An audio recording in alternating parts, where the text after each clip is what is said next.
Jason. What?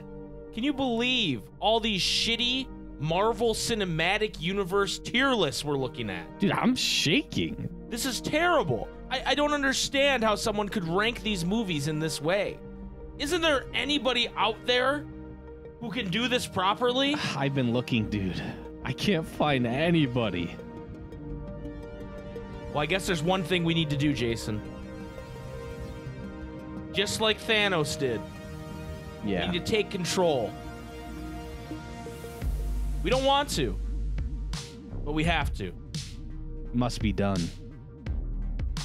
So in the words of Thanos, Jason, we are going to say, Fine. I'll do it myself.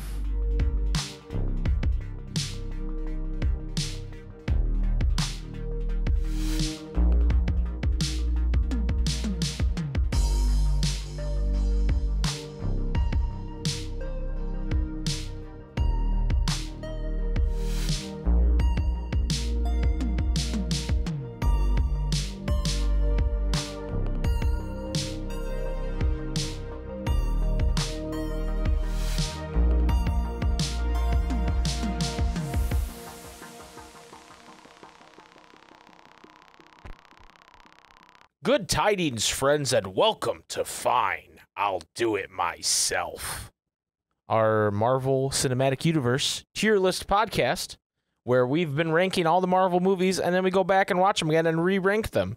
Sounds like fun, right?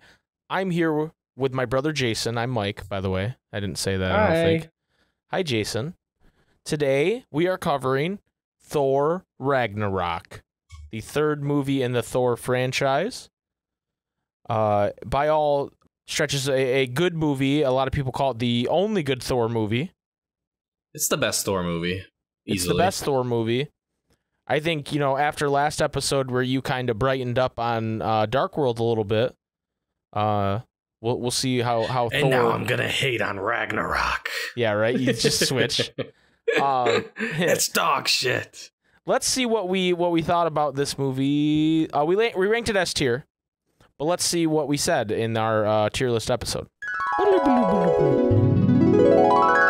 got Thor 3 Ragnarok. Dude, I fucking Best love Thor movie. I fucking love this movie, and that's why I'm so fucking excited for the next one, dude. Yep. Taika Waititi really turned around the Thor franchise fucking after popped it being off. a little dwindling for a while here, with as noticed as these two movies being in the bottom half. This is an S tier movie, Jason. Yeah, absolutely. An S tier movie. S tier movie. It fucking brings Thor's like character development up, like it literally does more than both the other two films combined. IMO. It fucking there's like subplots with Loki and Hulk, slash Bruce Banner And Valkyrie. and it's got motherfucking Jeff Goldblum in it. True. It's an S tier movie. So yeah, we're very high on this movie. It was ranked S6 behind both the Infinity War movies, the Avengers, Guardians of the Galaxy 1, and Spider-Man No Way Home.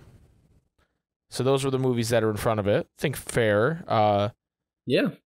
Would you well, actually, before we talk about what we feel about it, let's do our shit here. Let's say Rotten Tomatoes, a 93% on the tomato meter and an 87% audience score. Dude, if it's a 93 on like Rotten Tomatoes, bro, like all of the different like if it's a Marvel movie, it automatically is gonna get like -5 points. Right, at this point, yeah. So that's pretty damn good. What was the audience score again? 87, so 6 points lower than the critic rating. Yeah. Wow. Which is I feel like that's not normal. I feel like normally the audience rating's higher than the critic rating, but the critics really liked this one. Its opening weekend, it made $122 million. Okay. On a budget of $180 million. Okay. However, in the end, it made $853 million worldwide. So definitely a return on investment, like all these movies tend to be. It's like pretty similar to what Thor: The Dark World made. Yeah, it's a couple $100 million higher in the end, I think. Like it made a couple, but closer than you'd think. But right. I would say it's harder when like Ragnarok came out in 2017, that's not a given necessarily, where it is a given in 2013, because Marvel movies are still like, there's not very many detractors at that point, right? Yeah. I think there are more detractors, to... It was less saturated, too. Right, yeah. the Marvel Cinematic Universe. So I think Ragnarok beating it out is a pretty big deal still. But yeah, I mean, obviously it's a good movie. It made a lot of money, No, nothing to call the news station about and report. Let's take a look at the trailer. So much has happened since I last saw you. I lost my hammer, like yesterday, so that's still pretty fresh. And then I went on a journey of self-discovery, where I met you.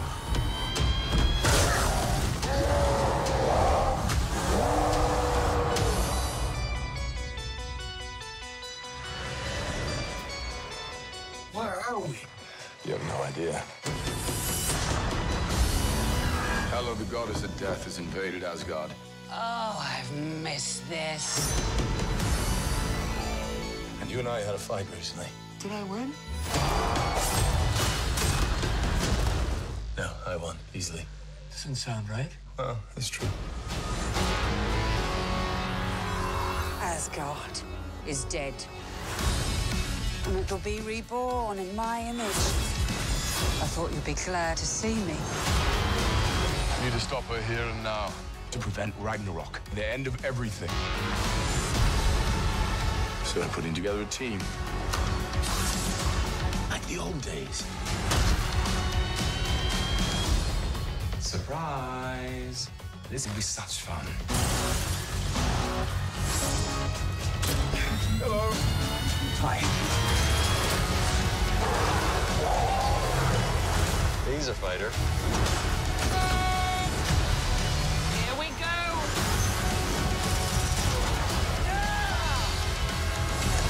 I'm not a queen or a monster. I'm the goddess of death. What were you the god of again?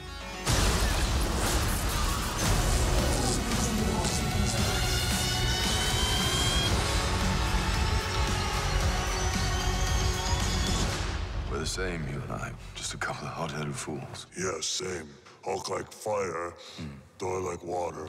Well, we're kind of both like fire. But Hulk like raging fire, Thor like smoldering fire.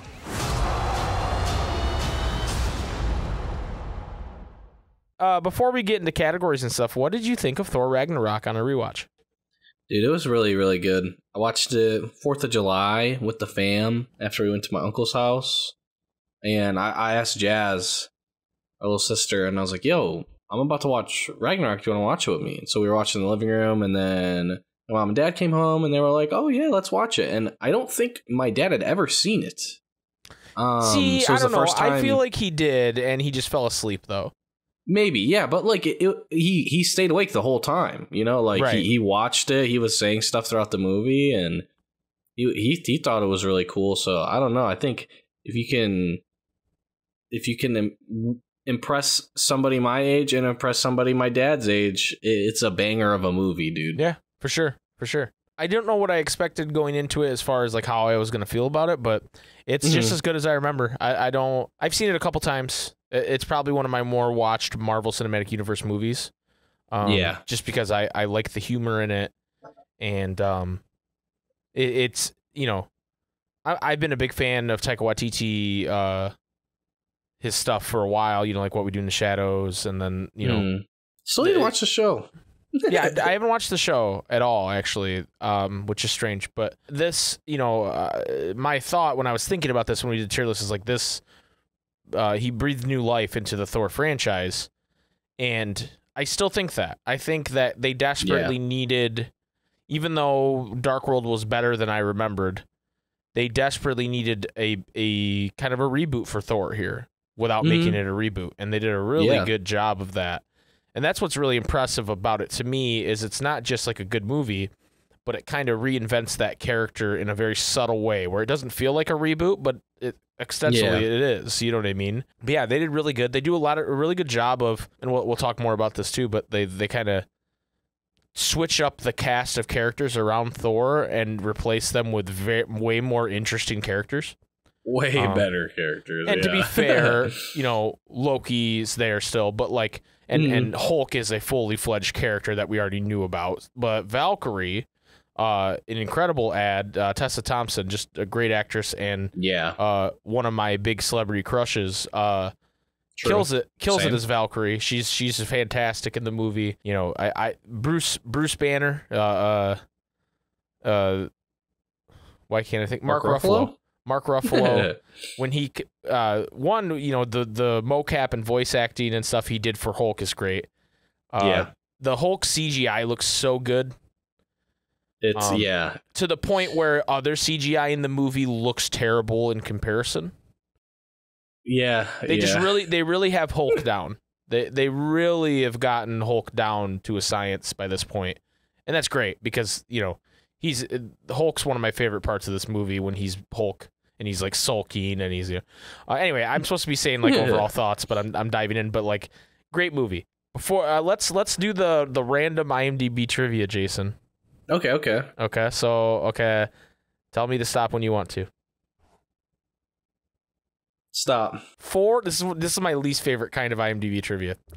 4 of the male cast have appeared in at least one Star Trek movie.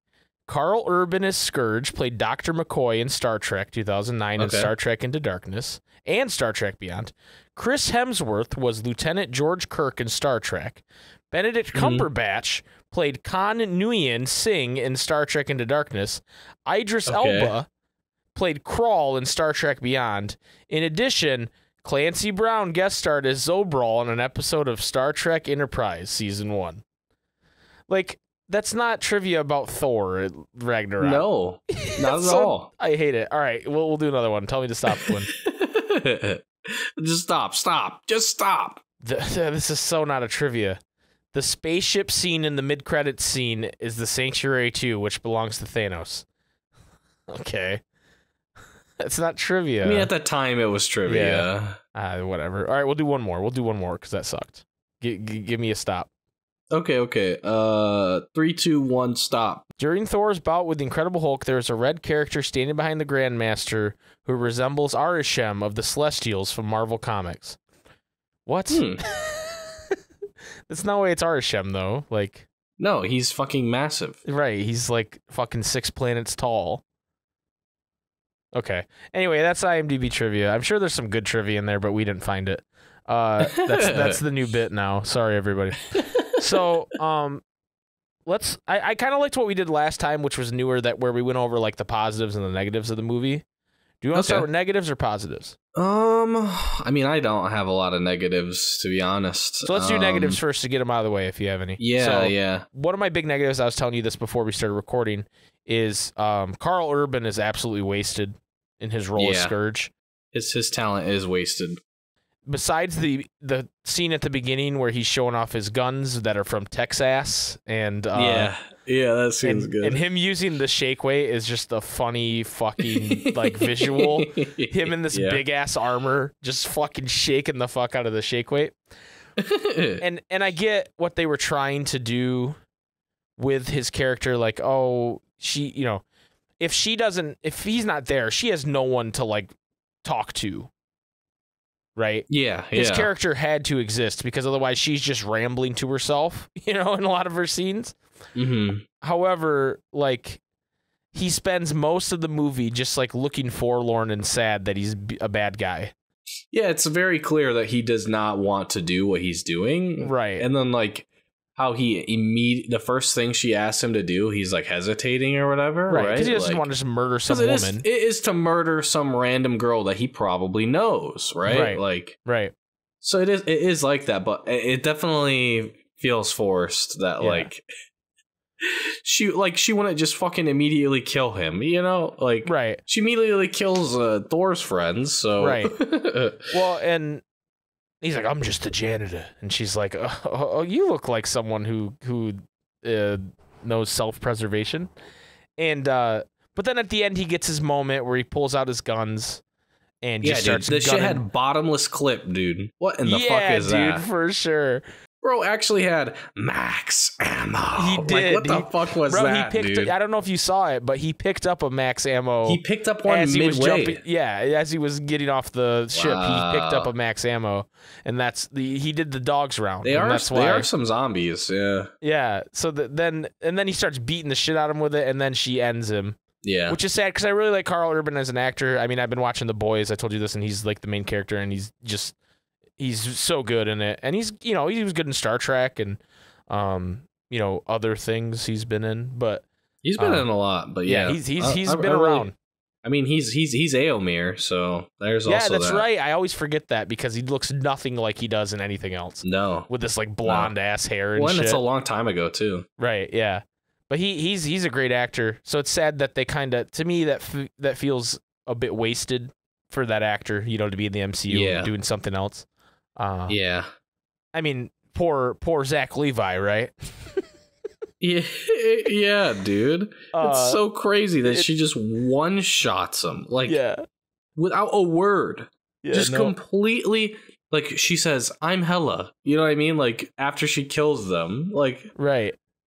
It's crazy. It is nutty. As far as other like negatives about the movie, I don't have a ton. I think, that's the big one that stood out to me on rewatch. And I think a lot of it is because I've been watching The Boys and I'm just like, do something, Karl Urban. You know what I mean? But otherwise, this is a pretty damn good movie. Do you have anything negative you can think of? Yeah, it is with that scene as well. It just looks very much like it was like the first take. Like they felt like it was a one and done thing almost. Like it just I don't know how else to describe it. The scene feels low budget. Like think about like when she's like monologuing or whatever, like how she just looks like she's in 4K, right? It was like they had like a cheaper camera on set or something, dude. Like I don't know how else to describe it, but it just feels. What scene? The scene where she kills them and she ends up talking to them, and then when they leave, right? Oh, okay. Like that scene just like feels very weird, and it's not like I don't like those other characters, so it's not me like, oh man, I'm mad that she killed, so that scene's bad. It's like no, it just like visually looks scuffed, and like it just looks very unnatural to me. I don't know. Well, and like, that makes you saying that makes me wonder if we have a multiverse of madness thing going on here, where maybe Volstagg and Flynn Rider weren't on set at the same time or something. Right? I get what you're saying. I didn't know what you were saying at first with the whole multiverse of madness thing. Yeah, where it's like similar to where it didn't seem like John Krasinski was on set at the same time as the other people, Blackagar, Boltagard, or whatever his name is. Yeah. It almost seemed maybe that could have very well been a pickup thing. Yeah, because if I'm Eugene, and I just call him something different every time. If I'm Eugene and I know I'm going in this movie to literally get killed, not even say anything, just literally have like a giant knife thrown at me and I die. Like I'm not. What do I got to show up to set for at this certain time? You know what I mean? Like. Film my scene and get me the fuck out of there. Give me my check, So yeah, I wonder if that was the case. A pickup, yeah. I wonder. There's that. And then okay, I'm gonna say something that's gonna trigger like diehard fans, but I fucking hate Hela's helmet, especially because like it by itself, I think it's fine, but like. I don't know, dude. The wig they had for her was like really good, and then when she puts it on, she just looks worse to me. I don't know, like not even in like a oh, I'm less attractive. It's not about that. Like I just think she looks less like menacing. She looks like and I also feel like it really like it's Cate Blanchett, dude. Like you're covering up her face, bro. It just feels like I agree. It was to stay true to it. I understand why, but like it just seems like a bad decision. Like, yeah, they should have just had her killing people how she was, Yeah, because she was looking good. Like my voice cracked when I said it, but she was looking badass, good, dude. Right. That I think I feel like that was a decision I would not have made. Yeah. And then there's one other like scene or line that I hate, but I kind of want to wait until later to talk about that one. I just looked over my notes, and I do have one more thing that negative I can say about the movie before we move on. Okay. The scene where she is facing down Hogan and the rest of the Asgard army or whoever's left. Mhm. The CGI in that scene is poor. Yeah. And some of it doesn't, like, they're trying to make her look badass and take down a whole army, which I think the idea of the scene is cool and I think it works. But if you watch it, like, sometimes they just make it, it's almost like Kingdom Hearts 3 where Sora's just doing flips for no reason. They make her do these flips and it's not well done CGI. And so it looks bad. Like there's one she literally just like turns on her axis like a 180 like instantly kind of shit. Yeah. And it's like, what, this looks terrible. It's like when Legolas gets back on his horse in the Two Towers. Yes. Where it's just like he does an extra whole backflip and shit instead of like he swings forward and then back around and then hops in and does like a flip. Like, And they could have just made her like when it's her or her stunt double, whoever it was, it looks good. But when they do these weird kind of like flourishes with CGI, it looks bad. Like Age of Ultron opening scene bad. Yeah. And not something I noticed originally watching it, but we're trying to watch these with more of a critical eye while doing this. And I saw it and I went, ooh, some of this is bad. A lot of it was really cool. A lot of that fight is super cool. But there's some really bad CGI in it. But yeah, that's all. That's all we have for negatives. Yeah, so I can really think of positives, Jason. Everything. Yeah. I mean, it's just starting at the beginning of the movie. It's the best intro. Well, it's by far. It's a riff on the other intros they did, right? Exactly. Where Thor's fighting large amounts of people, except this time they come with a cool fucking song. Well, even before that, with the whole, okay, we got to set this up like how did Thor get to where he is? Well, he's talking to his cellmate, who's a skeleton, and that's funny, right? Right. It's not him talking to the audience to talk to the audience like in the last one, right? It's with Odin. It's not literally the Lord of the Rings, the Fellowship of the Ring intro recreated. Yeah, and like that, and then it's right after that is just like a Mjolnir best of, right? Like all these cool ass things because they know they're gonna blow it up later. Yep. So they just pop off of Mjolnir, and that's the camera that follows Mjolnir, like in the circle as he's like fist fighting people, and it's just going around and just taking dudes out. Yes, and the camera follows it. That is such a cool shot. It's so cool. I miss Mjolnir. I thought the dragon looked really good too. Yeah. Like that's typically the kind those of thing. Big monsters don't look good. Yeah, that's the kind of thing you expect to look bad, and you give them some leeway. But I thought that dragon actually looked really good, and especially, I mean, really, really good. I'm assuming this was a practical thing, but the head getting cut off by the Bifrost and just like going forward, I'm assuming that was practical and not CGI, and that's why it looked so good. It's probably a bit of both, yeah. Yeah, but I thought that dragon looked cool and looked good. The fight, with the immigrant song blasting, like it's like this is. I like Surtur. I think Surtur's funny because it's kind of the theme of this movie where they're kind of making fun of the Asgard of it all, right? Yeah. And Surtur's like the epitome of the Ragnarok. Ha ha ha! I will, he's like talking big, and it's all like classic, like Norse mythology shit, and Thor's just like taking the piss on him, you know what I mean? And that's kind of what the movie is, right? Well, it's not necessarily even like taking the piss on him, but it's just like, hey, we are like nodding to this, which is like OG, like it's an actual backstory from the comics and shit and everything. But this is not that Thor. This is our Thor and how our Thor is dealing with this. There could be a different version of Thor where he's like trading back and forth insults with Surtur or something. But what I love about the movie is, and it's something that we kind of failed to bring up before, where like with the first two movies, and I remember everyone being like, yeah, dude, the Thor movies are like really dark. They're more serious and they had that stigma to it, but like in a bad way, right?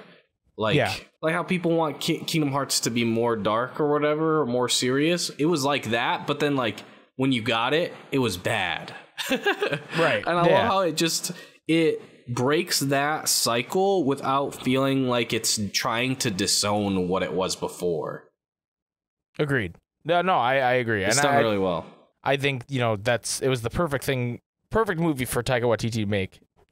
Yeah. Because that's like literally what he does with like what we do in Shadows. It's like taking these like vampire myths and legends and making it like a funny thing about guys living together who are vampires in New Zealand, right? Yeah. Like it's basically what he's done in the past, and so it works so well. But yeah, that opening fight's cool. And then we get to Asgard where we find out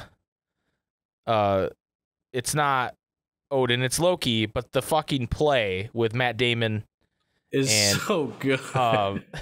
And the guy from Jurassic Park is Odin. Yeah. And shit. I forgot about that when we were like, I just completely forgot about that. Then when we rewatched, oh my god, what the? Yeah. I didn't realize how many famous people were in this. Like, what the heck? Sam Neill, that's his name. And then Luke Hemsworth, Chris's brother, plays Thor. And so the Matt Damon does deliver, it's supposed to be Loki's death, and obviously Loki is Odin sitting there eating grapes and going, "Ah, yes." And he's sure to put in the line, "I didn't do it for him," because he says that in the Dark World, but like that's Loki's like thing, right? But then Matt Damon looking up at him and going, "I'm a trickster." And he goes, "You're mischievous." Like that. That part's so funny. It's just so killer. well done. And it's so funny they get like Matt Damon, right? They get a big A-list actor to come in just to be an actor in Asgard, like just fucking hilarious, dude. And I have an unanswerable question for you, Jay. Did Matt Damon's character make it out of Asgard? Yeah, I think so. I think he did, dude. He's on the ship, dude. Okay. Well, next question. Yeah. Thanos killed him, right? Right, yeah, he probably died. Yeah. He probably died then. When they probably as a executed hero. half the people. Yeah. Probably as an absolute hero. But I love what Thor does here, where he grabs the back of Loki's head and throws the hammer and then gets behind him and grabs his head. It's like that's the most chicken with it. terrifying fucking thing you could do. Oh, you're really gonna make me do this, huh? Yeah. And then we get the weird. I'm not gonna say this is a negative because I think it's fine, but I still don't really like how they made this a post-credit scene. Like the Doctor Strange stuff. Doctor Strange stuff. Yeah. I don't like that. I just think that's weird.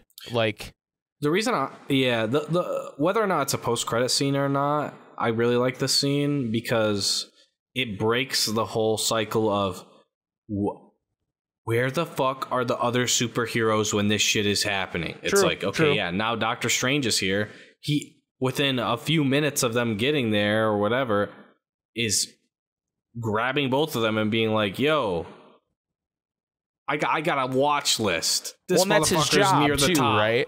Yeah. So it makes sense that he would do it. I just don't like that it was a post-credit scene for Doctor Strange. You know what I mean? Yeah. Like, I like the scene. I wish it wasn't that, and it's not the whole scene, but it's, I don't know. I don't know why it bothers me. It just does. And then he helps him find Odin, and Odin basically chooses to die at this point, and it's going to release his daughter. But something that made me laugh, dude, was Odin kind of goes, "Look at that," like it points. There's nothing. There's nothing, and then he just fucking vanishes. He said, "Look over there real quick," and then fucking left, dude. That? I was like, this motherfucker. Well, it wasn't like how I just said it. It wasn't like, "Oh, look at that," right? Like trying to be like, look at "Oh, that. look at that." It's only the right? way Anthony Hopkins can deliver it, right? Look at that. Like, just he's just gone, just fucking gone. She's like, what the heck, dude? I gotta say, I like Loki's new outfit, bro. Dude, he's dripped the fuck out. He only rocks it at the beginning of the movie because he gets a new one for Sakaar, but like the green dude is real green, and I'm digging it. So dripped out, dude. Yep. We meet Hela, who I just wrote, "Mommy." That whole return scene is really cool. It like is. how she like comes through this like portal and shit, and then the whole breaking Mjolnir and everything, and then her chasing them through the Bifrost. Yeah. Like, I like what she says when she, when she's like, he's like, I am Thor, son of Odin. And she goes, you don't look like him. And then Loki goes, perhaps we can have an arrangement. She goes, you sound like him. Yeah. I liked that line a lot. Well, it's also funny, like the fan memes where, they're like, both Loki and Hela look alike. Maybe Thor's the adopted one. Right. Yeah, true. I didn't think about that, but you're right. Yeah. So she chased him through the Bifrost, and then we get the saddest scene in the movie when she kills Volstagg and Zachary Levi. Yeah, it's so crazy. Dude, I don't know. I mean, how Taika Waititi got them to sign on to that. You know what I mean? Yeah. Like, just the actors. Not even like Kevin Feige, who was probably like, yeah, tear things up. These movies suck or whatever. But, like, just how they got them. Like, not that those characters were super important, but like we talked about in the first Thor movie, they were trying to act like these characters were super important then. And then in Thor 2, you can kind of feel like they give them more to do, but not Hogan, obviously, which is why I think they give Hogan his swan song in this one. Yeah. Well, one thing I did want to say about the scene where, Odin dies is I did like the foreshadowing where, and it's also a cool parallel as well, where like in the Dark World, Loki is berating Thor saying like, yeah, you let her die or whatever, right? Like it's your fault with Frigga. And then it's the inverse where, Thor is mad at Loki saying, you fucking stripped him of his power, like all this shit, like it's your fault he fucking died, right? And then he is there's like lightning coming off of his hands and shit, and you're like, oh shit, dude. Like, and that's also just like a cool foreshadowing that he can just do it. Like it doesn't have to come from the hammer, it can come from him. Right. So I think in both, it does so much. Like the scene does so much in such a little amount of time. Like Odin dies. Literally, like all this shit where Thor is going through so much shit. It parallels. Mjolnir fucking breaks. It also foreshadows his powers. Like it's so fucking cool. It's such a good scene. The movie has so much to do at the beginning in such a short amount of time, and they just the pace of it is so excellent because I mean, we're not even to Sakaar yet, where the majority of the movie takes place, but they have to get this going and get it snappy, and it works.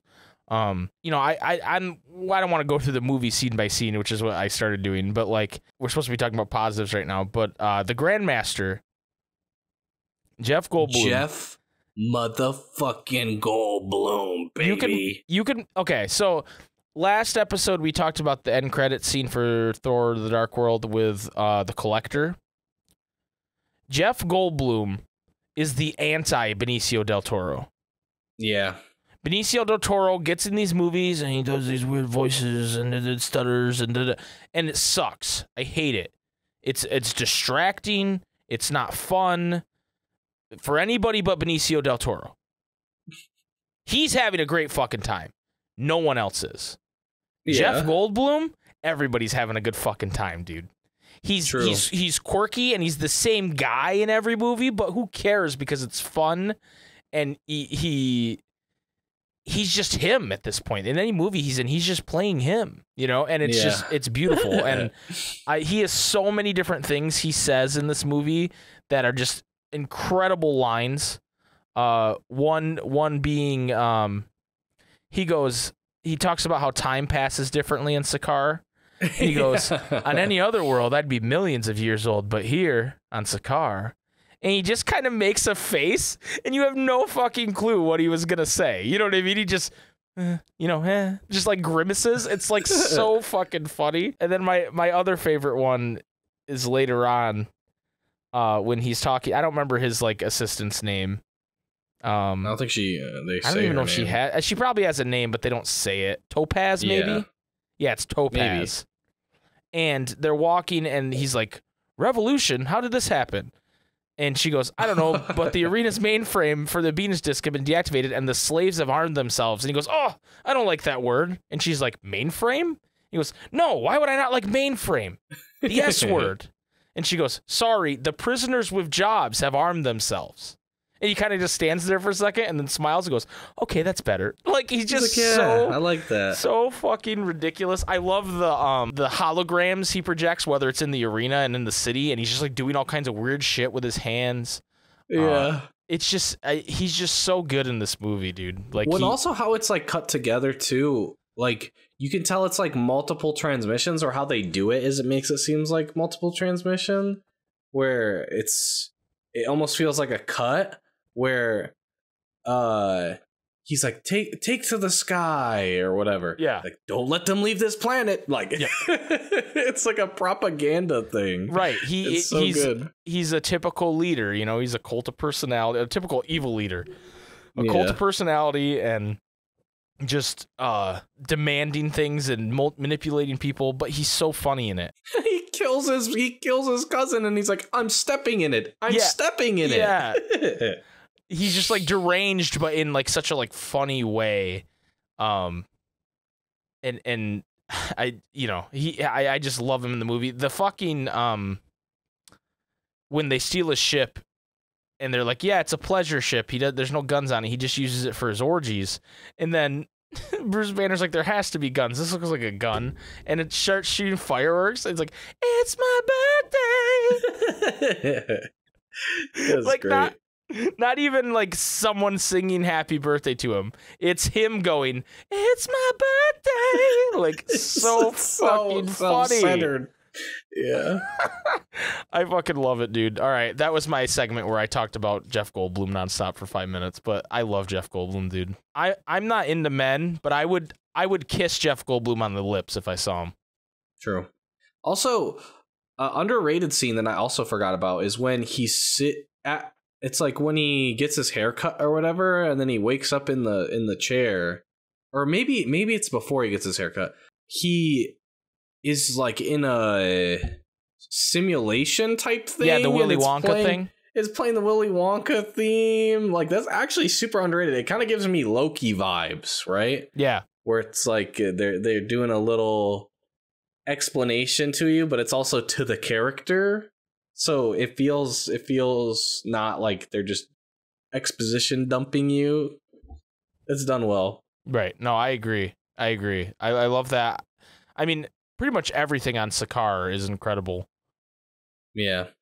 You meet our good friend Korg, fan favorite Korg, played by Taika Waititi himself, just from New Zealand, and he's just killer. And Mick. Meek's got like fucking blade arms, and I love that he goes, this is my friend Meek. He's got blades for arms. And he just starts fucking doing like kung fu poses, dude. Meek's the best. I love Meek.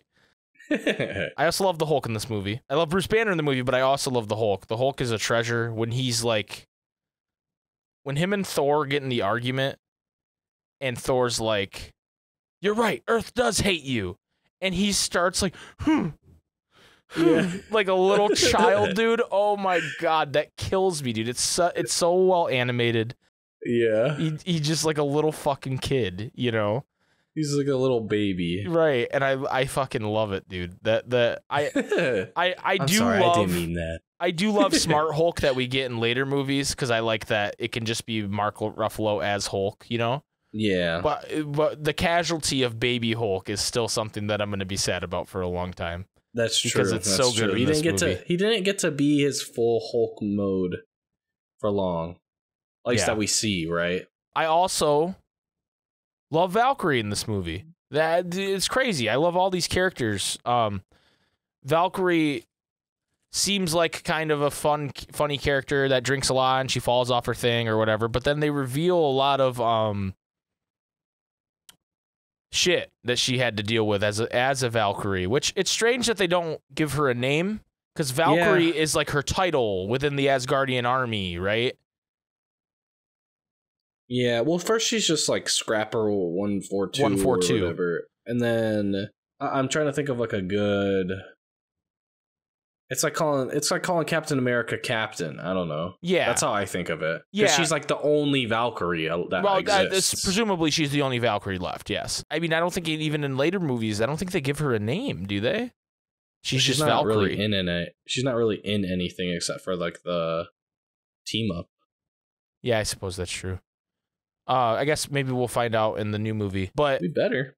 I do really like her. I think she's I like the story behind her. I like that she lost someone she loved to Hela, and so that gives her a reason to kind of get out of her drunken stupor and help.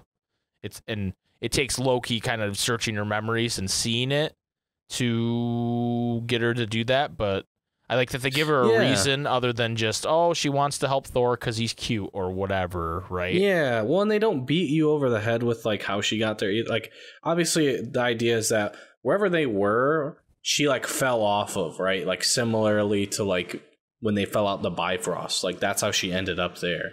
Right. And she just kind of climbed up the ranks and she just drinks and stuff, and she could probably find a way to escape. But like she's so depressed and is so like just wanting to escape. Yeah, and it's been like obviously it's been like millions of years or something, right? Like so she's like technically older than she is, but not really, right? Because Sakaar time goes differently, right? So it's been like her everyone that she knows wouldn't even be alive, yeah, except for like Odin. Well, but not anymore. One thing I thought was interesting when Loki finds out she's a Valkyrie, he says something along the lines of, "Didn't you all die horribly?" Yeah. And it's like, wait, so Loki knew about that, but he didn't know about Hela. I mean, that could be something where it's like legend. Like obviously, like Asgard, like Valkyrie are very integral to like Asgard and stuff like that. So I don't know. I think that is fair.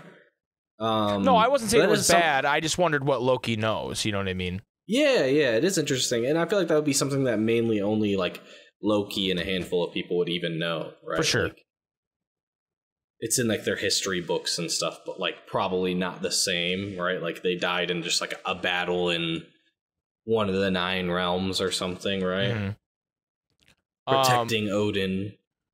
So we've talked. I mean, what else did you like about this movie? Because I feel like I could just talk all day if we keep doing this. Yeah. But do you have anything specific you wanted to call out before we get into category stuff? The get help scene is really goated. Yep. I don't know. I really liked the chemistry between like Mark Ruffalo and Chris Hemsworth. Where they kind of just let Mark cook a little bit, right? And I liked it. Yeah. They let Mark cook. I like when they let Mark cook. Yeah. When you let Mark cook, good things happen.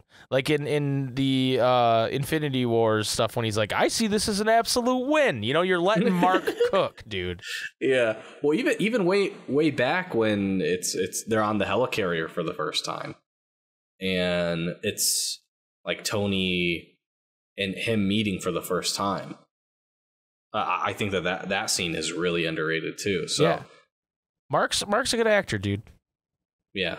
He's super good. But yeah, the get help scene and just again the whole Loki and Thor relationship, you know. It's kind of sad knowing what happens to Loki because it seems like he starts to buy into being a good brother, right?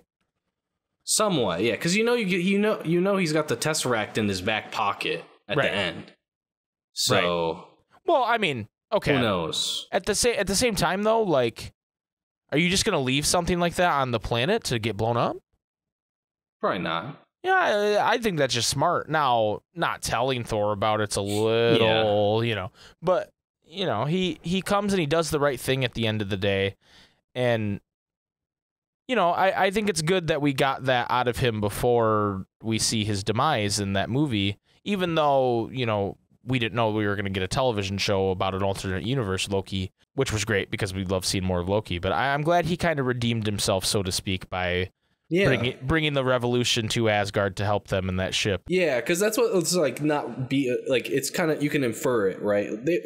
No way in hell this ship would just randomly know to go where they need to go to get to Asgard, and then he's there like oh, I'm here as your savior and stuff. Right. It's clear that he's doing that on purpose. There's no reason for them to go to Asgard. There's no reason for right. He doesn't. Like, they don't show him saying like, "Hey, we should go to Asgard." But yeah, that it's clear that he was the one that orchestrated that. Because Korg ain't gonna do it. No. That's cool. One other last thing that I really like is when Thor's like unleashed, dude, and he's like missing his eye, and he's the immigrant song comes back in. Like that is so good. It's peak Thor. It's absolute peak badass Thor, and he's pissed off, and he's just killing people with lightning, dude. That's exactly what I loved doing in Marvel's Avengers, which being Thor and just killing people with lightning. Yeah, dude.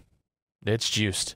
I do like the I was gonna say this earlier and I forgot, but like the kind of like terrifying like mini daydream nightmares he has of his dad just standing there in the field. Yeah, and it's like dong, dong. And it's like whoa, easy Odin. Like don't come haunt me, dude.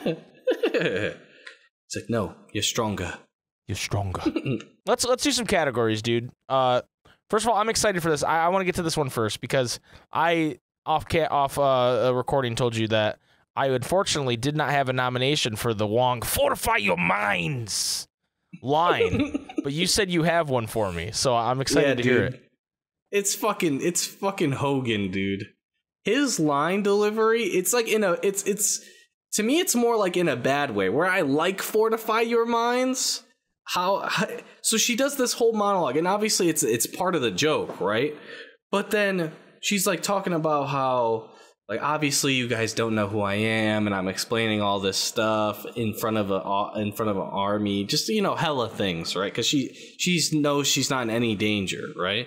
Right. But then he's just like, whoever you are, whatever you've done, surrender now, or we will show you no mercy. It's like how he says mercy is so bad, dude. And like just the line is so bad. I hate it, but it's like so like it's just like the line that sticks out to me. It is the "Fortify Your Minds," but like in a bad way. Hey, you know what? He's waited 3 movies to deliver that line, dude. Okay? Surrender now, or we will show you no mercy. It's like, oh my god. I like her response, like, what? I just told you who I was. Did you not listen to anything I said? Did you not listen? Whoever I am, and then yeah. So like, I'm actually on her side when she kills his ass. Yeah, I like that they gave him a little more fight. You know what I mean? Yeah, but which doesn't make any sense, dude. Like, if fucking, you're telling me, okay, yeah, the Zach Levi's character getting one shot is believable, but you're telling me Volstagg is fucking one tapped, bro? Like, yeah, he's got 2 swords in his chest, but like, you're telling me he's not like. You're telling me he's not like coughing up blood, like like trying to do something, but he can't. Like they're just like slumped. Volstagg has been hitting the mutton and the bruise too hard, dude. He's washed. He's absolutely washed. No, that's a good nomination. I'll take that. I'll take the. We will show you no mercy. No mercy. It's like, what the fuck, dude? Who the fuck allowed this? Okay. All right. What's the best scene in this movie, Jason? Fuck, dude.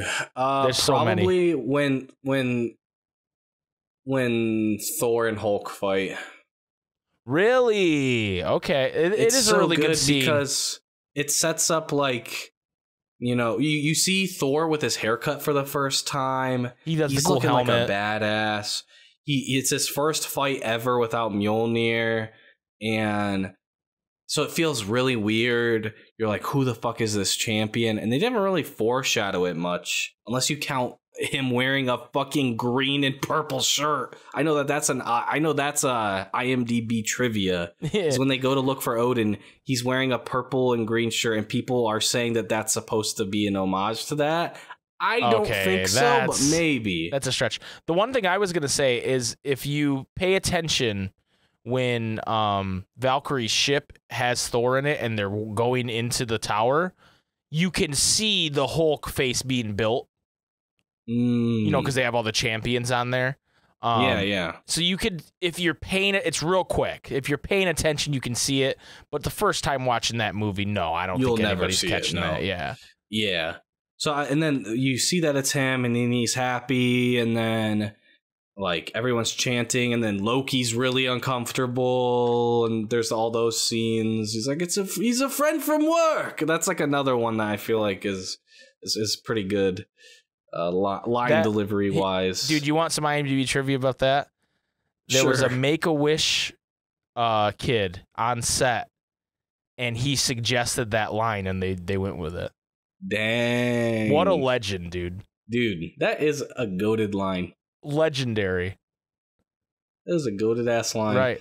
But yeah, I just like the whole scene, because then there's like the weird, like the Grandmaster looking at Loki and stuff, like and he's then when he gets puny gotted on the ground, and he's like, yeah, that's how it feels. Yeah, I'm just a huge fan of the sport. Like it's so good. And one part of Thor that scene, awakening his lightning, dude. Yeah. So fucking cool. One part of that scene I really like too is you can tell Thor's gonna lose because the Grandmaster cheated, right? And Valkyrie starts packing up her ship, and as she's packing up, Hulk jumps in the air, and then you see that motherfucker where she's packing up her ship, and then he just fucking comes. I was like, oh, that's cool, dude. That was good too. Yeah. I really like that scene. That's probably.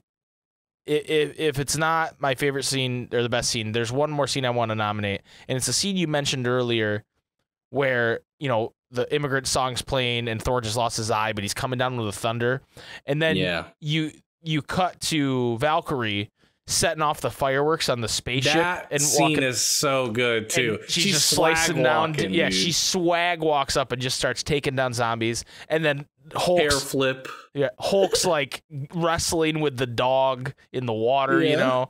And that scene is just really cool. And this isn't like part of why I think it's cool, but the interesting thing is, like, normally in Hulk lore, his skin is just impenetrable, right? Yeah. And they let that dog bite into him. And I guess if anything's going to penetrate Thor's skin, or not Thor's, I'm sorry, Thor's skin, Hulk's skin, it's a mythical wolf, right? I guess, you know, but like that's interesting. They did that. He like, bro, at one point he suplexes this dog by his mouth, dude. Yeah. He just fucking lifts him up.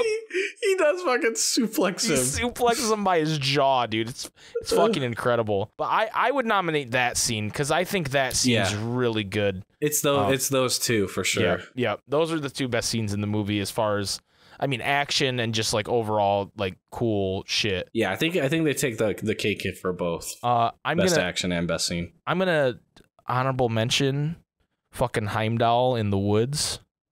True. Heimdall's really cool in this. Because when he chops those two dudes in half with the tree in the middle, like watching it this time, I was like, what the fuck? I don't know how I never, like, that never blew my mind before, but I was like, he cut in half two dudes and a tree. And I was like, oh, that shit's dope. But not the best scene, but I just really like it. Hela, good villain or bad villain, Jason? Absolutely goated villain. I think she's pretty good. Absolutely goated. One thing we didn't really mention is where, like, you do see the true backstory to Odin, right? Yeah. And how he isn't this super cool dude, and yeah, it's really cool. I like it. She's a really good villain. Cate Blanchett is a goated actress. The mural she reveals in the throne room of, like, the true story, the picture of her and Odin standing there and she's holding up the hammer, that is disgustingly bad. Yeah, that specific one is bad, yeah. I like the thing overall, but yeah. That something about that part of the mural, I just like, this is bad art. Like, I was like, is this an NFT? What is this? Like, why does it look so terrible, dude? Yeah. Yeah, I think I did see a bored ape in the corner. Yeah, I think so too. But overall, she's a great villain, I think. It shows, like we talked about with The Dark World 2, how you don't, in these sequel movies, you don't necessarily need a great villain because they're fodder. But this movie kind of shows that you can do it pretty well, even knowing she's not going to be around after this, right? Yeah. Like, you can do better than Malekith, you know? She's not Thanos, you know what I mean? She's not somebody they gave a ton of character development to, but they gave her enough to make it... Because, like, half of her villainy is just what we know about Odin, too, right? Like, it's kind of... They use him to kind of catapult her, because if he kept her locked up, she must be bad fucking news, you know? Yeah, well, in the scene where Thor's like baiting her back to the throne, and he's like they're both having a moment where they're talking about how like, oh yeah, they were both cast out by Odin or whatever, right? Yeah. But he's just kind of baiting her, and yeah, I do like that, the symmetry there between them. Yeah, definitely. What's the worst scene in the movie, Jason? We will show you no mercy. It might be. I don't know. I hate to call that the worst scene because I do think it's cool that they show how powerful she is, that she just takes down this whole army, right? Without a sweat. Some of the CG is bad. Some of it looks really good. So I hate to call it the worst scene. I don't know, but the thing is that the movie is so good, I can't think of a scene worse. I don't know. I think the scene in the Bifrost where she just kills Volstagg, and like you said, there's something off about it. I guess I kind of think of those both as like the same, but yeah, I guess they are. No, they're a ways away. There's a scene in the middle. Yeah, Hogan lasts a lot longer in this movie than the other two guys do. Yeah, I guess it would be the other two dying then. I would say that's probably the worst scene, just because it's kind of scuffed too, looking like visually. I'm nitpicking by saying this. The scene on the spaceship at the end is a little too like hunky dory for me. Like but I think King it's obviously Thor, set where up to to go be like next? that because you know immediately they're all gonna die. Yeah. Pretty much, right? For Like sure. Thanos is there immediately. Yeah, no. Well, I mean, we don't know that right then, but they're setting it up to be bad. Well, like even in the post credit, he's there right away. Right. I mean, spoilers. Spoilers. We don't talk about that. What was your biggest pop off? I guess this might be something we already said. But... biggest pop off. It's probably the scene where he awakens his thunder and shit. Yeah, it's either that or Hulk suplexing the dog. Yeah, I'm all about that shit. A new category, Jason. Ooh, okay. That we're doing for this movie and maybe others, but I don't know if we could do it for every Marvel movie. But what was your biggest LMAO moment, Jason? What moment made you laugh? Biggest LMAO moment. It made you laugh my ass off, you know? Dude, I don't know, because I didn't know this scene exists or this category existed. I'll tell you what, I'll go first. My favorite is a Korg moment, and it's when they're in the cell after. I think it's after.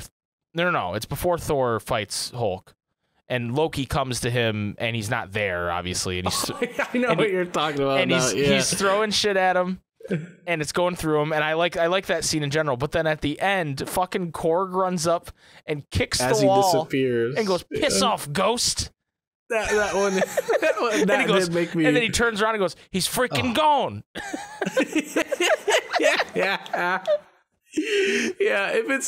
If it's not that one, it's when Grandmaster kills his cousin and he's like, "I'm stepping in it. Yeah, that I'm one's pretty good too. But dude, the fucking piss the piss off ghost. I think the ghost got me. one does take the cake. It does. Yeah. It fucking killed me, dude. Well, because it's like whenever you watch any funny movie, there's that one scene that is super funny that you forget. Yep. You know, like you just completely forget, and it just makes you laugh so freaking hard. Well, and I appreciate it more because it's such a stupid gag, but they had to like animate Korg to do it, right? Yeah. So like they thought they knew the gag was so stupid and funny that they just had to do it, and it just I love it, dude. Piss off, ghost. He's freaking gone. Yeah, that's mine. Do you have a different one?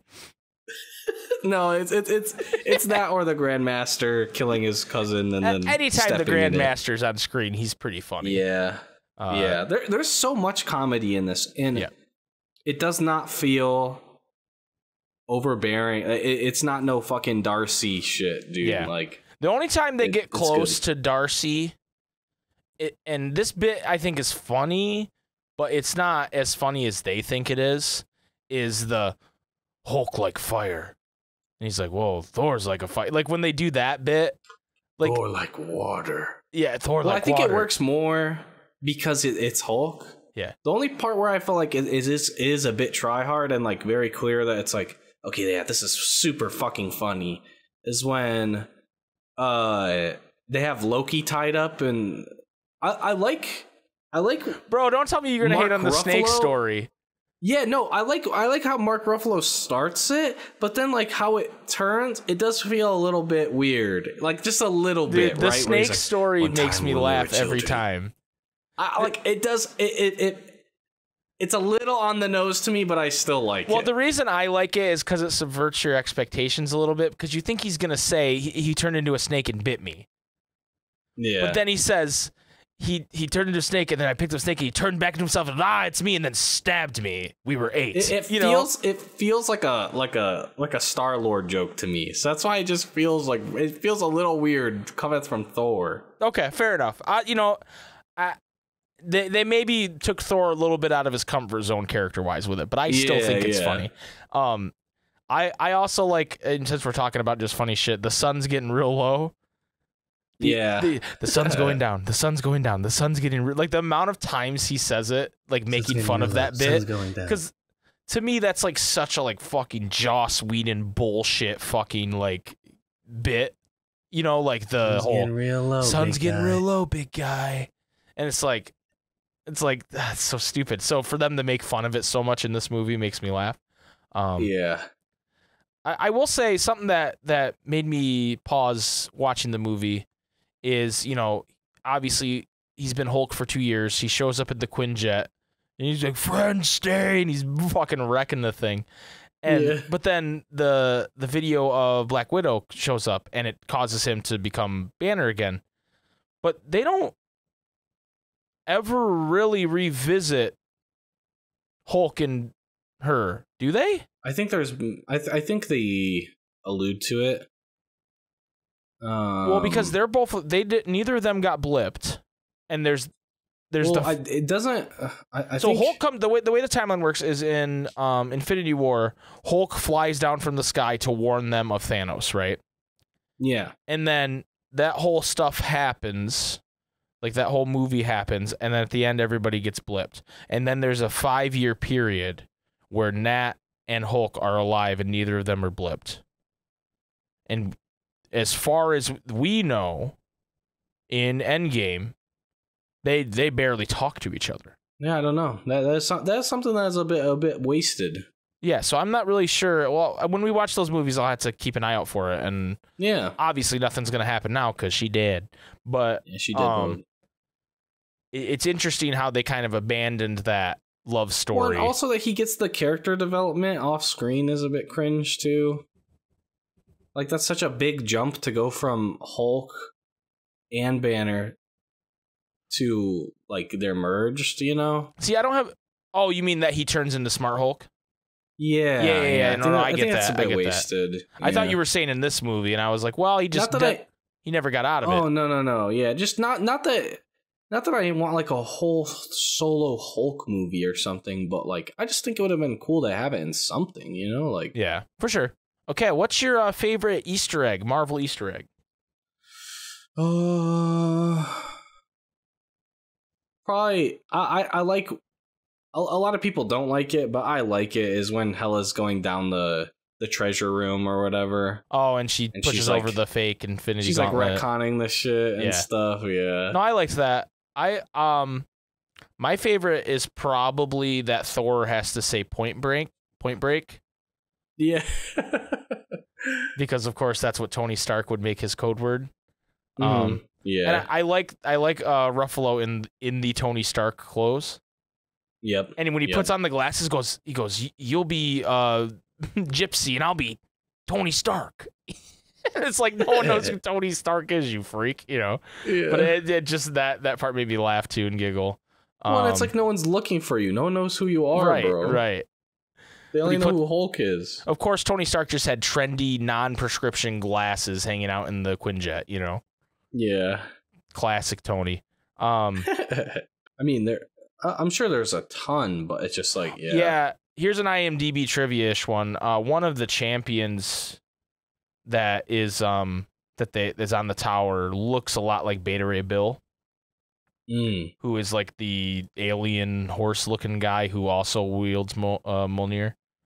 in the comics. Right. Yeah. Yeah. And a lot of people think he might show, like, a lot of the Love and Thunder trailer scenes, it seems like it is like Korg, Thor, and someone else standing there, but it's just Korg and Thor. Like the way the scene is framed, it's like they CGI'd someone out. Yeah. And so some people think it might be Beta Ray Bill. Another Beta Ray Bill fact in Guardians of the Galaxy, at the beginning of the movie, when Star-Lord is dancing, there's a skeleton. He like turns around. That's like on the thing. That it looks like a skeleton of Beta Ray Bill as well. Yeah, so there you go. A little Beta Ray. Tons of Beta Ray Bill. Beta Ray Bill trivia for you guys. Is he dead? Is he alive? Who knows? No one knows. Memeable, dude. I've been waiting for the meme category because every time we do these movies, we go, "What's a meme?" And we're all like, and because we mostly covered a lot of the old movies, there's not a ton of memes we've gotten to talk about. This movie has memes. Yeah, memes for days. The most popular one I could actually think of is when Hela, towards the end of the movie, when she says, you can't defeat me, and Thor goes, I can't, but he can, and then Surtur comes out, and people have that's a meme format that people used to use all the time. I actually I should have found one before we started, but I'm gonna find one right now. Okay, here's a classic one. The game is Hela, you can't defeat me. My little brother is Thor. I know, but he can. And then me coming out of the castle. Yeah, that's probably the most memed thing. There's also the Thor looking at Bruce Banner with the really face. Yeah. That one's pretty common meme. Yeah. Another one is from behind the scenes where it's Kate Blanchett and Taika Waititi. And she's standing in her full gear and is like a foot taller than him, and he has like a little iPad and he's showing her something. Oh, yeah. That's a pretty common meme too. I see all the time. Yeah. Like I don't know why is he really that short? I don't know. She's like she's also tall. Yeah, she's like a whole foot taller than the man. He's 6 foot tall, so she must she had to have been standing on something. What?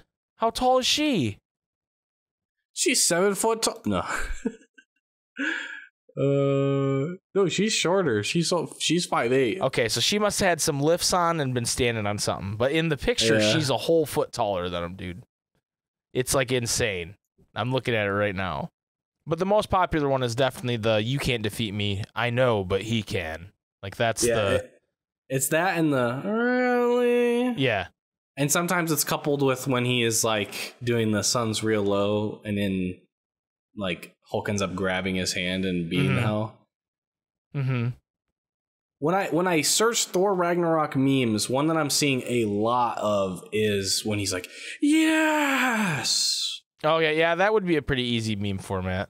Also, when he's happy to see Loki, when he's strapped in the chair, and then he's like, "Loki." Yeah.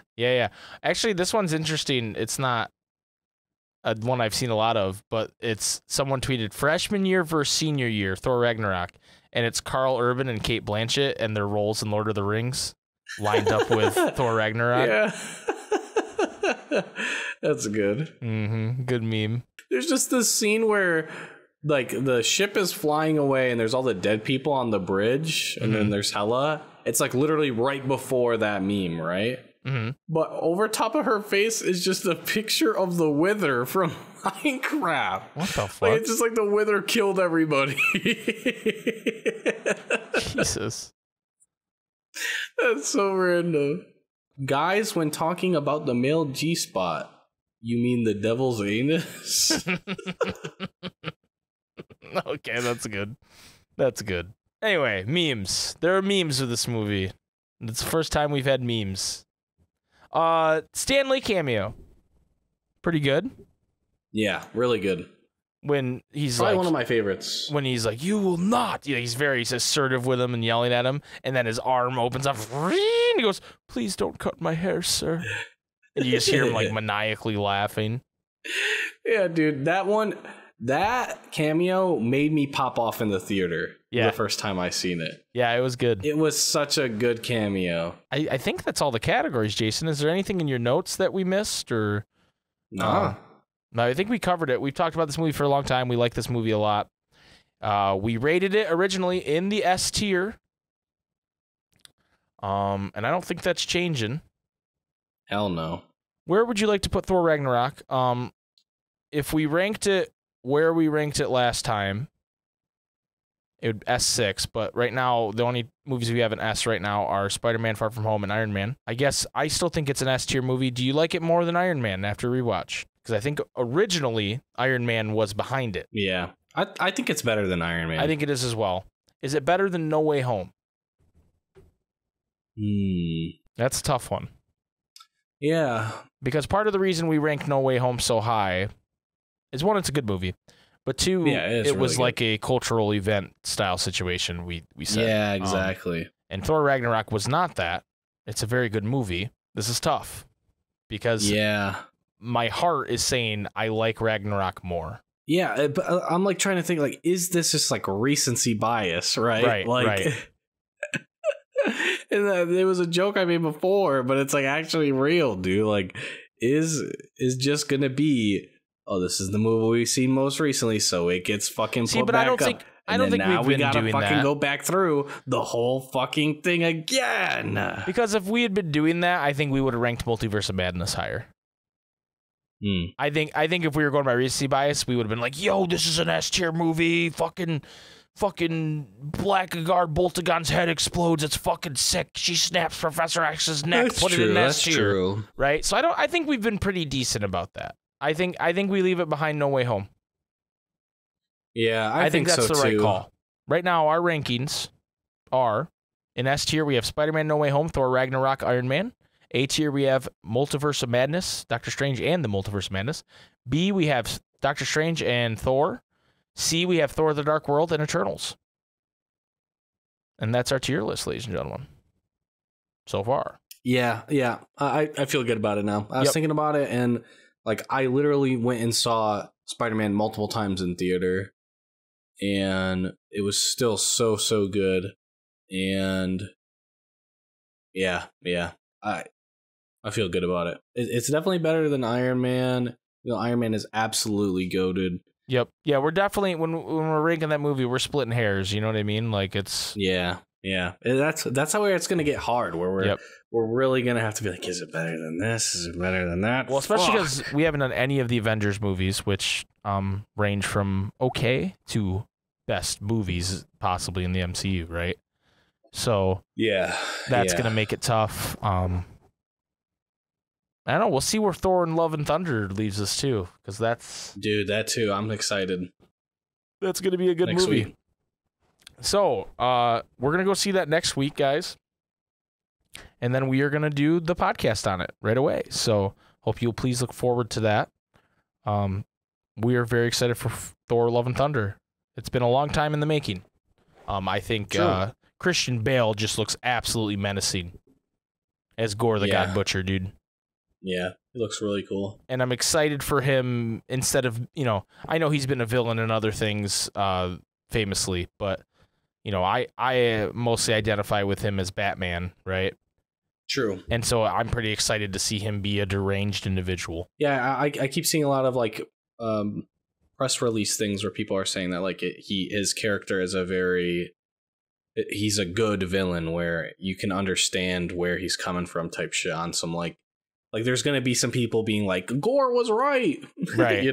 Well, and, I have the utmost faith in Taika Waititi as a director. Yep.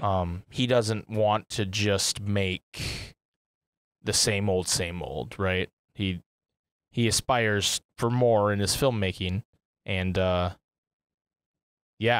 think he's going to hit it. You know what I mean? I think that this movie looks good by all accounts. We'll see. Hopefully it's as good as we hope for it. Hopefully it's not a fucking disaster. Yeah. What makes it a little bit scary is that the movie has been in production for so long, and everything has been pushed back and stuff. Everything that happened with like the pandemic and everything, that it could be one of those things where it got cooked too long. Yeah. So who knows? We'll see. Yeah, dried out. I mean, that's what happened with Black Widow, I think. Yeah. Well, that's a conversation for another day. Anyway, Jason, anything else you want to say about Ragnarok before we go? An absolute goated movie? Nah, dude, it's so good. I was really excited to watch it, and having watched Thor 1 and 2 so recently, it really does help put into perspective, just like, it's not just like, oh, it's the newest movie, so that's why I feel like it's the best. It really just straight up is, you know, like... Yeah, I don't see anybody would argue with that. And connecting it with the other movies, it makes me appreciate the other movies more, too. Yeah, I agree. Anyway, thank you guys for watching. We'll see you for Thor Love and Thunder. Jason, say the thing that you say. Excelsior!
All right, Jason, the post-credit scene of this movie is we are on the ship that they escaped Asgard from, because Asgard is not a place, it's a people.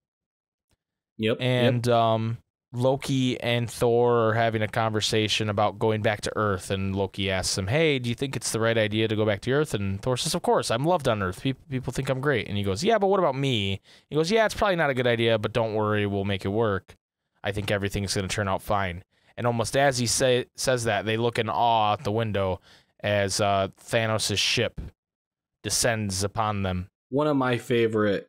I can't even think of the term. What the fuck? What type of scene is this? Post-credit scene? Yeah, Jesus. mid-credit. It's full disclosure. It is very late, and I've been up for a long time, and I'm very tired. But it's one of my favorite post-credit scenes in MCU. Yeah. Period. I was so freaking hyped. It doesn't show you too much, but man, I can remember how I felt in the lead up to those Infinity War and Endgame movies, man. Yeah, it was so cool. When they leave you on the chain like that, you're like, oh shit, oh no, and you know that Infinity War movie gets right fucking to it. You know, and we'll cover that at a different time, but man, it gets right to it with those guys. And then the post credit scene, the actual post credit scene, features our man, the Grandmaster, and this is how you do a throwaway post credit scene. Okay? Yeah. You make it funny. You make it an outcome of something that isn't really super important, but you know, you might go, I wonder what happened to the Grandmaster, right? You give him something like that. He gives this speech, which actually I think I have it right here. So he crawls out of a spaceship and he goes, I gotta say, I'm proud of you all. This revolution has been a huge success. Yay us! Pat on the back. Pat on the back. Come on. No? Me too, because I've been a big part of it. Can't have a revolution without somebody to overthrow. So you're welcome. And it's a tie. And then it cuts to black. And it's just, I mean, I did it no justice because Jeff Goldblum's a genius. Yeah. But, man, what a funny little just let Jeffy cook a little bit. You know what I mean? Give him a moment to cook. And he definitely died right after this scene. Definitely. Those Ravagers or whatever scavengers probably ate him. Yeah, probably. Part of me is sitting here hoping he's going to show up in Love and Thunder. No way. You don't think so? No way. Okay, well, it's a way to crush my dreams, dude. Anyway, that's He's it. the court jester for what's his face? For Gore? For Zeus. Oh, for Zeus. Maybe. I guess we'll see. Anyway, that's it. Post credit scenes. Bye.